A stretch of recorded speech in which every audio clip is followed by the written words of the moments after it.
राज्यपाल कलराज मिश्र के कार्यकाल के 3 वर्ष पूरे हो गए हैं। राज्यपाल ने पिछले 3 वर्षों में कई नवाचार शुरू किए और उन्हें बरकरार रखा है। मीडिया से बातचीत में राज्यपाल ने 3 वर्ष के प्रमुख कार्यों को गिनाया और भविष्य की कार्य योजनाओं की जानकारी भी दी। उन्होंने सीएम गहलोत और राज्य सरकार से रिश्तों पर भी साफ गोई से बात की और विश्वविद्यालयों में बढ़ते भ्रष्टाचार के मामले को लेकर भी स्पष्ट संदेश दे दिया है। ये खास रिपोर्ट देखिएगा। राज्यपाल कलराज मिश्र ने उच्च शिक्षा को लेकर स्पष्ट संदेश दिया है। उनके कार्यकाल के 3 साल पूरे होने के मौके पर उन्होंने मीडिया से बातचीत की और कहा कि पिछले समय में 2 विश्वविद्यालयों के कुलपति भ्रष्टाचार के आरोप में पकड़े गए। अजमेर और कोटा के आरटीयू के कुलपति एंटी करप्शन ब्यूरो द्वारा रिश्वत लेते पकड़े गए। जो रिश्वत लेगा, भ्रष्टाचार करेगा, वो अवश्य दंडित होगा। भ्रष्टाचार के मामले में किसी को बख्शा नहीं जा सकता। वहीं उन्होंने कहा कि 3 साल में मेरे सरकार से बेहतर रिश्ते रहे हैं। मेरा मुख्यमंत्री अशोक गहलोत से लगातार मिलना होता रहता है। शासन अच्छी तरह से चले, ये हम दोनों का प्रयास रहता है। राज्यपाल ने कहा कि प्रदेश के कई विश्वविद्यालयों में वीसी और अन्य रिक्त पद भरेंगे। बाहरी राज्यों के कुलपति लगाने के सवाल पर राज्यपाल ने कहा कि मुख्यमंत्री अशोक गहलोत से वार्ता कर कुलपति लगाते हैं, इसे और निर्विवाद बनाएंगे। ऐसे प्रयास करेंगे कि कुलपति की योग्यता को लेकर सवाल नहीं उठे। राज्यपाल गुरुकुल यूनिवर्सिटी फर्जीवाड़े पर नहीं बोले। उन्होंने कहा कि निजी विश्वविद्यालयों को मान्यता देना सरकार का काम है। विश्वविद्यालयों में फर्जी डिग्री का विषय गंभीर है। राज्य सरकार इसे देखेगी। विश्वविद्यालयों में पारदर्शिता ला रहे हैं। एडमिशन परीक्षा में एकरूपता लाई जा रही है। SUMS और ई-समीक्षा तंत्र से विश्वविद्यालयों में पारदर्शिता आएगी। जो पिछली बार विधानसभा चली थी उसका 17वां स्थान नहीं था।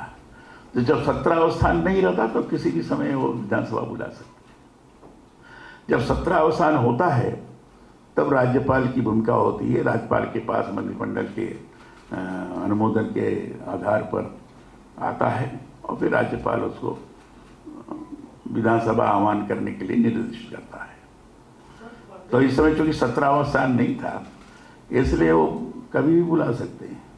और 17वां स्थान जब नहीं होता है तो ये बात सही है कि विधानसभा विधायकों को प्रश्न उस समय नहीं कर पाते हैं, लेकिन वो तो उनके ऊपर निर्भर करता है। राज्यपाल कलराज मिश्र से मुलाकात के लिए आगंतुकों के लिए राजभवन में स्वागत ऑनलाइन अपॉइंटमेंट सॉफ्टवेयर लागू होगा। जनजातीय क्षेत्र के 49 गांवों को आदर्श ग्रामों के रूप में विकसित किया जाएगा। राज्यपाल ने इस मौके पर अपनी भावी कार्य योजना और प्राथमिकताओं को लेकर भी बात रखी। राजभवन में संविधान पार्क बनाया जा रहा है। संविधान समिति के गठन से लेकर संविधान के निर्माण और इसे लागू करने तक की पूरी यात्रा के महत्वपूर्ण ऐतिहासिक घटनाक्रमों को संविधान पार्क में प्रदर्शित किया जा रहा है। राज्यपाल ने अगले 2 साल के लिए अपनी प्राथमिकताएं बताई कि जनजातीय क्षेत्र में आवंटित बजट का 100% उपयोग हो। जनजातीय क्षेत्र के लोगों को शिक्षा और रोजगार के पर्याप्त अवसर देने पर जोर रहेगा। प्रदेश के विश्वविद्यालयों में नई शिक्षा नीति समग्रता से लागू होगी। विश्वविद्यालयों में एक समान पाठ्यक्रम लागू करने के लिए सिलेबस अपडेट होंगे। भूतपूर्व सैनिकों और आश्रितों के लिए जयपुर में सैनिक कल्याण भवन बनेगा। भूतपूर्व सैनिकों और आश्रितों की समस्याओं के निराकरण के लिए ऑनलाइन सिस्टम बनेगा।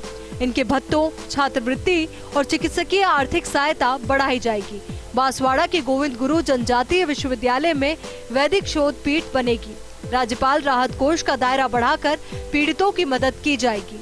राहत कोष का ऐप बनाकर ऑनलाइन सहयोग लिया जाएगा। जनजातीय क्षेत्रों के विकास के लिए निर्धारित बैठकें तो समय पर हमने की ही है, परंतु मैंने स्वयं जनजातीय क्षेत्रों का जब दौरा किया तो लगा कि केवल मीटिंग लेने से कुछ नहीं होगा। निरंतर क्षेत्र में कार्यरत कलेक्टरों से बात कर ये सुनिश्चित करना होगा कि जो लाभ वास्तव में जनजातीय लोगों को मिलना चाहिए, योजनाओं के तहत उनका 100% क्रियान्वयन हो रहा है अथवा नहीं। मुझे इस बात का संतोष है कि राजभवन की निरंतर मॉनिटरिंग से बहुत कुछ सकारात्मक बदलाव जनजातीय क्षेत्रों में आने लगा है। मूलभूत सुविधाओं से जुड़े कार्य अब समय पर होने लगे हैं। जनजातीय क्षेत्रों के सर्वांगीण विकास के लिए राजभवन द्वारा टास्क फोर्स गठित कर जनजातीय क्षेत्रों के विकास की नियमित मॉनिटरिंग की जा रही है। इस मौके पर राज्यपाल कलराज मिश्र के 3 वर्ष के कार्यकाल पर आधारित संकल्प से सिद्धि प्रतिबद्धता के 3 वर्ष पुस्तक का विमोचन भी किया गया।